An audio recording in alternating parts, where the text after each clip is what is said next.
আজিৰ এই বিশেষ অনুষ্ঠানত আমি সকলো একত্ৰিত হৈছোঁ অসমৰ তিনিচুকীয়াৰ পানীতলা চাহ বাগিচা। উদ্দেশ্য এটা, স্বৰ্গীয় জুবিন গাৰ্গৰ স্মৃতিত আন্তৰিক শ্ৰদ্ধাঞ্জলি জ্ঞাপন। আমাৰ চাহ বাগানত অনুষ্ঠিত এই অনুষ্ঠানৰ যোগেদি আমি তেওঁৰ আত্মাৰ শান্তি কামনা কৰিছোঁ। জুবিন গাৰ্গ আছিল অসমৰ গৌৰৱ, সমগ্ৰ উত্তৰ-পূব তথা ভাৰতবৰ্ষৰ এজন শ্ৰেষ্ঠ গায়ক, সংগীতকাৰ আৰু অভিনেতা। তেওঁৰ গানৰ সুৰত মানুহে উল্লাসেৰে আনন্দ পাইছে আৰু বহু সময় দুখ যন্ত্ৰণাৰ মাজতো সান্তনা বিচাৰি পাইছে।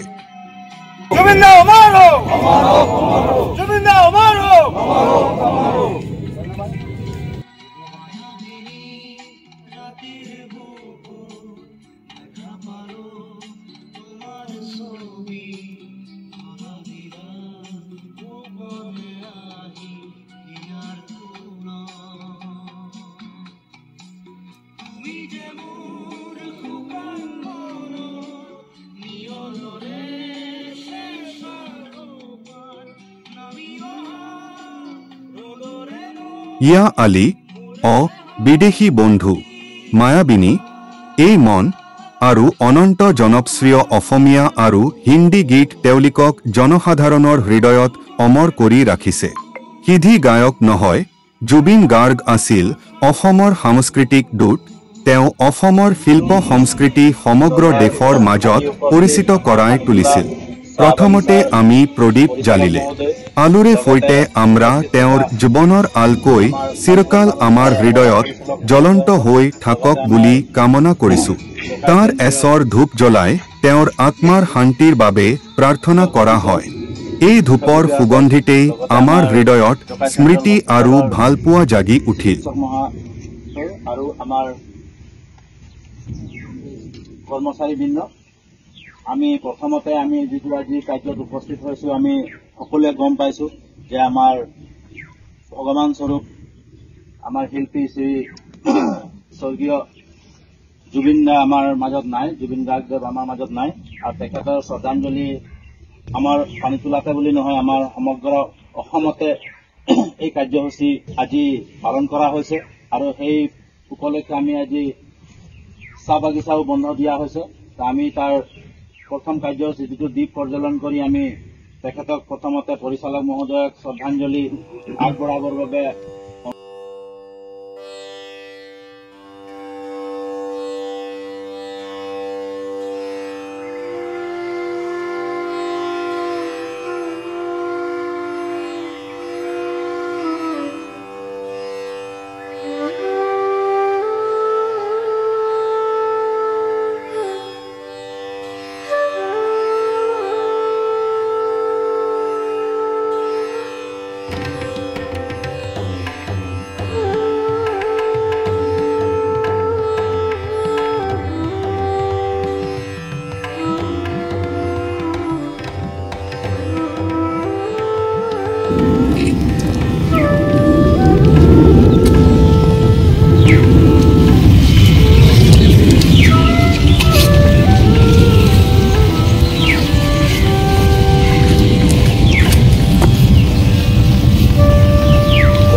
পৰিচালক মহোদয়সকলে এটাকৈ চাকি মন্ত্ৰী প্ৰজ্বলন কৰিব লাগে।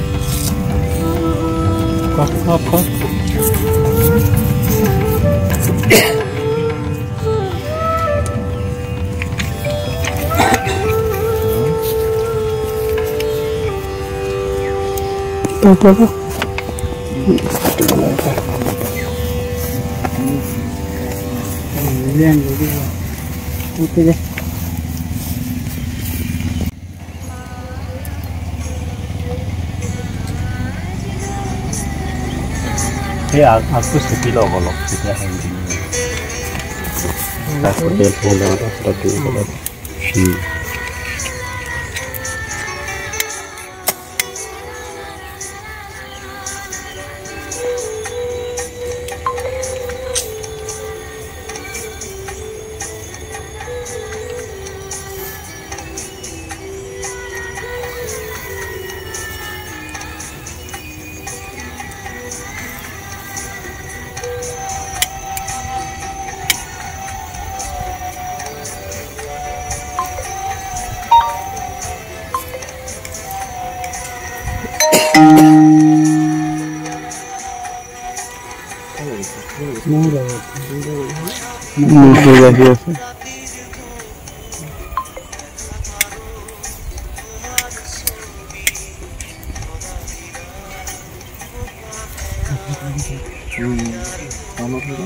না না একটু ওয়েট করো গরম হয়ে গেছে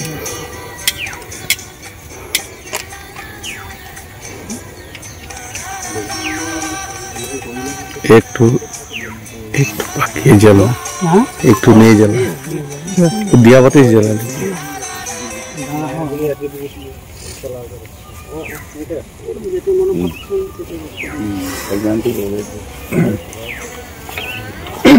বন্তি এই মনি প্ৰাৰ্থনাটো কৰি ল'ব লাগিব মনি প্ৰাৰ্থনাটো কৰাৰ পিছতে হ'ব জ্বলাই দিব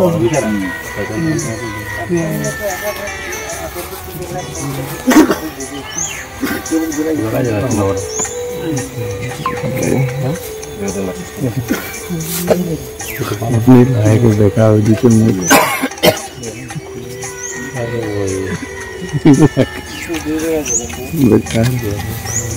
বঢ়িয়া চাকে ধূপটো জ্বলাই সবে এটা এটা দি দিওঁ জ্বলালে বহুত টাইম লাগিব মুঠাকে জ্বলাব জ্বলাবি জ্বলা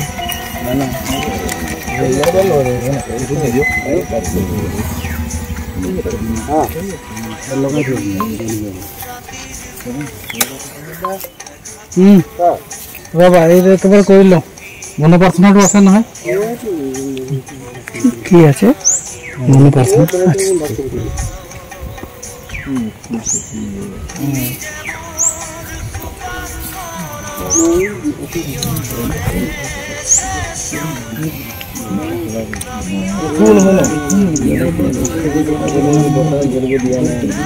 এনেকৈ চাকি জ্বলাই দিলেও হৈ যায়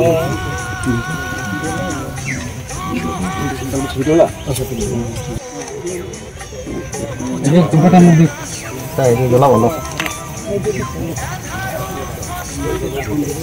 চাকি জ্বলাই কোনোবাই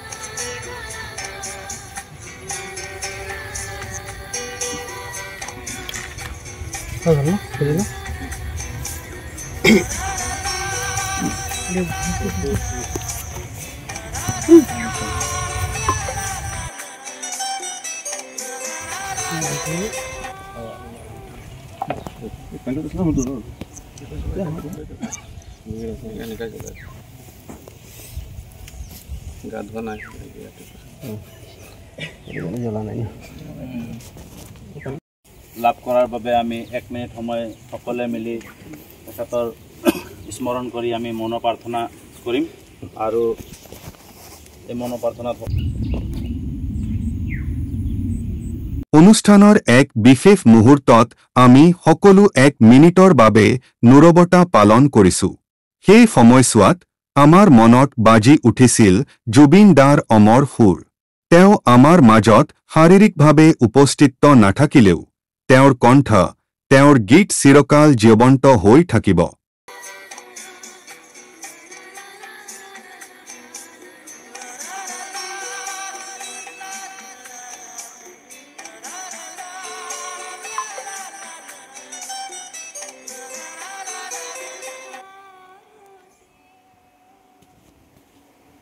এতিয়া যিটো গান জুবিন দাই আমাৰ মাজত কৈ গৈছিলে যে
দুখৰ বিষয় যে আমাৰ মাজৰ এগৰাকী সম্পদ যি অসমৰ সম্পদ বুলি কয় জুবিন গাৰ্গ ডাঙৰীয়া এজন নাই।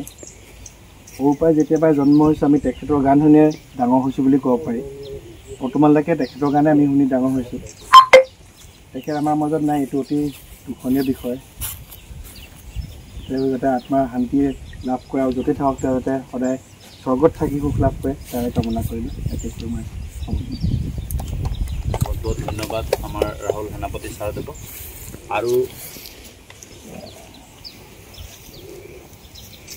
আমাৰ সহপৰিচালক মহোদয় জীৱন চুতীয়া ছাৰ আমাৰ মাজত উপস্থিত, তেখেতকো দুআষাৰ তেখেতৰ বিষয়ে চমুকৈ আগবঢ়াব।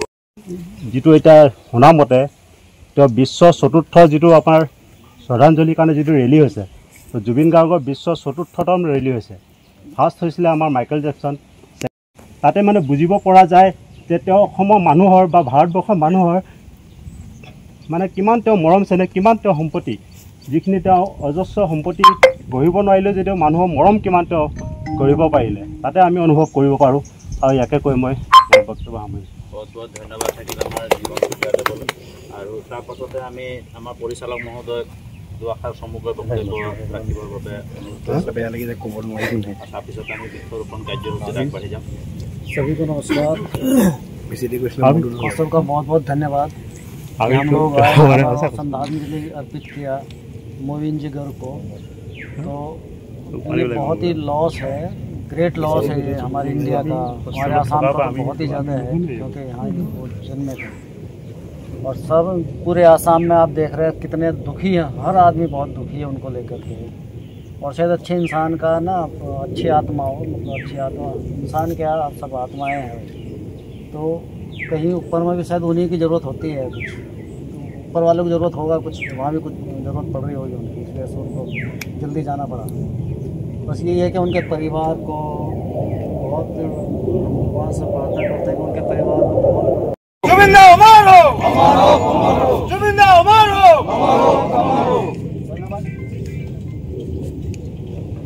অনুষ্ঠানৰ অন্তত পৰিৱেশৰ প্ৰতীক হিচাপে গছ ৰোপণ কৰা হয়। আমি বিশ্বাস কৰোঁ যিদৰে গছৰ শাখা প্ৰশাখা বহু দূৰলৈ বিস্তৃত হয়, সেয়েহে জুবিন গাৰ্গৰ সংগীতো আমাৰ সমাজ আৰু আগন্তুক প্ৰজন্মলৈ সমানভাৱে বিস্তৃত হৈ থাকিব।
এইদৰে আমাৰ চাহ বাগানত অনুষ্ঠিত হ'ল জুবিন গাৰ্গৰ প্ৰতি এই আন্তৰিক শ্ৰদ্ধাঞ্জলি অনুষ্ঠান। আমি সকলে হৃদয়ৰে প্ৰাৰ্থনা কৰিছোঁ তেওঁৰ আত্মাই চিৰশান্তি লাভ কৰক। তেওঁৰ সুৰ, তেওঁৰ গীত আৰু তেওঁজনক লৈ আমাৰ স্মৃতি চিৰকাললৈ আমাক অনুপ্ৰাণিত কৰি থাকিব। জুবিন গাৰ্গ আমাক এদিনে এৰি গৈছে, কিন্তু তেওঁৰ সৃষ্টিৰ জগত আমাৰ মাজতে চিৰজীৱী হৈ থাকিব।